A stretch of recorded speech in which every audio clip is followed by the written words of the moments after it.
Making tamales. This is a scene from my parents' kitchen. Everybody is making tamales. My grandfather is wearing blue overalls and a blue shirt, and right next to him with my sister Margie, we're helping to soak the dried leaves from the corn. My mother is spreading the cornmeal dough on the leaves, and my aunt and uncle are spreading meat on the dough. My grandmother is lining up the rolled and folded tamales ready for cooking. In some families, just the women make tamales, but in our family, everybody helps. La tamalada. Esta es una escena de la cocina de mis padres. Todos están haciendo tamales. Mi abuelo tiene puesto rancheros azules y camisa azul.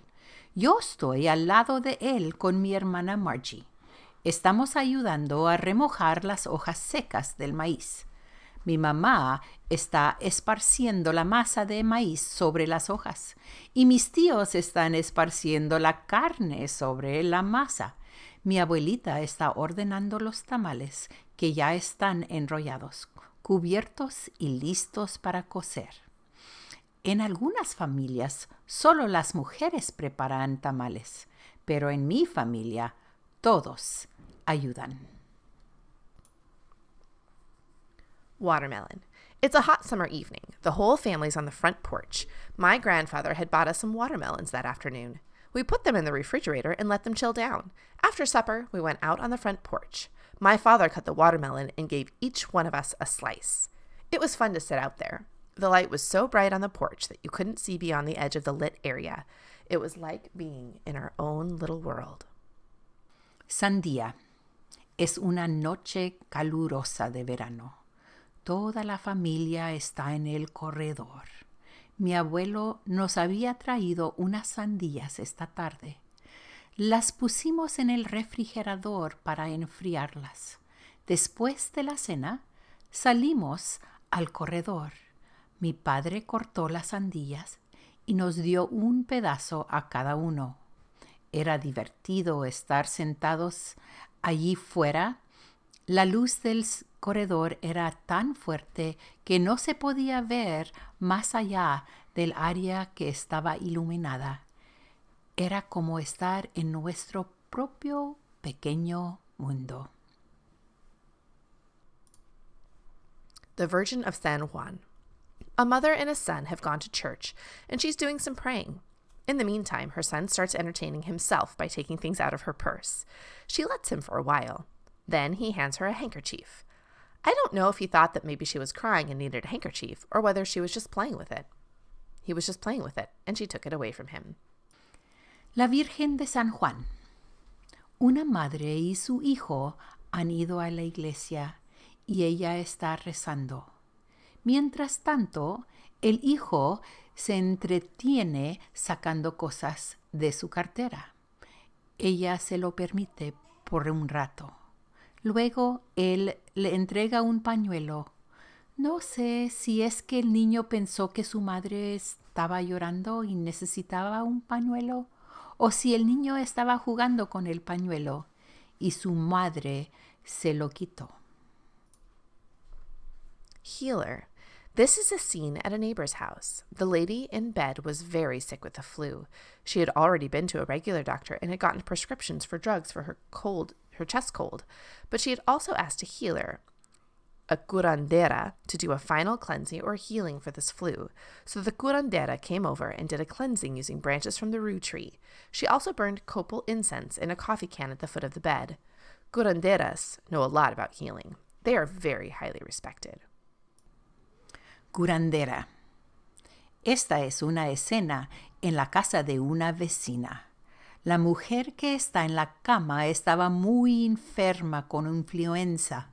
Ya había visto a un doctor y había conseguido una receta médica para sus pulmones, pero también le había pedido a una curandera que le hiciera una limpieza final o cura para su enfermedad. Así que la curandera vino e hizo una limpieza usando ramas de ruda. También quemó incienso del copal en una lata de café al pie de la cama. Las curanderas saben mucho y ayudan mucho a la gente. Por eso Se las respeta tanto. Beds for dreaming. My sister and I used to go up on the roof on summer nights and just stay there and talk about the stars and the constellations. We also talked about the future. I knew since I was 13 years old that I wanted to be an artist, and all those things that I dreamed of doing as an artist, I'm finally doing now. My mother was the one who inspired me to be an artist. She made up our beds to sleep in and have regular dreams, but she also laid out the bed for our dreams of the future. Camas para soñar. Mi hermana y yo solíamos subirnos al techo en las noches de verano y nos quedábamos allí platicando sobre las estrellas y las constelaciones. También platicábamos del futuro. Yo sabía desde que tenía 3 años que quería ser artista. En todas las cosas que soñaba hacer como artista, por fin las estoy haciendo ahora. Mi madre fue la que me inspiró a ser artista. Ella nos tenía las camas para que durmiéramos y tuviéramos sueños normales, pero también preparó la cuna para nuestros sueños del futuro. Oh, tamales. Now, I know some of you had me read the Too Many Tamales book, I think, in the past couple of years, about the little girl who accidentally loses her mom's ring in the tamales masa. And this is something my mom and I have made together. And I guess now my husband, he really likes to help make the tamales. And it's a Christmas tradition. Do you have any really fun memories from that or anything you want to talk about? They're just kind of run together. There are very few Christmases in which I have not made tamales. Mm-hmm. Some years when I go back to Canada to visit my family, I have made tamales ahead of time and taken them across the border on an airplane on the plane to take them to my family. That's been a very special thing. It's also very special to be able to share it because you never make a few tamales. Right. You always make a lot. You make many tamales. Something like 12 dozen to 15 or 20. 12 dozen. So for our third graders, that's 12 times 12, which is 144 tamales. At least. So you make all of those in one day. Do you make them outside of Christmas time or is it mostly Christmas time? Many people do, and I seldom do. There's so much work. Okay. So tell me about something about watermelon that you find important to your family. Mexico has lots of watermelon, and they're very good. They're always sweet. Better than here? Well, it depends. What I remember as a kid, my dad would take us out and we would have a watermelon party, and often it was on the edge of a canal or on the side of a dirt road, and he'd draw a line in the dirt road and we would have a watermelon seed spitting contest to see who could spit them the furthest. But you very seldom had any kind of picnics or outdoor parties without watermelon. Okay, so this is called the Virgin of San Juan, and I know that in the Hispanic heritage, South America, lots of areas, the Catholic Church is very important. So tell us about why this would be important. Many of the churches in Mexico and in South America and Central America, which are Catholic, actually take the concept of the Virgin Mary, and they have their own virgin that is their symbol of the same Virgin Mary. Okay. And so it's just like a different name for the Virgin Mary. Mm-hmm. What you also see here is what's called a nave. In the Catholic churches in South America and many of those places, and even in some of the ones in Europe that I have been to, these naves are spaces where there is a special saint.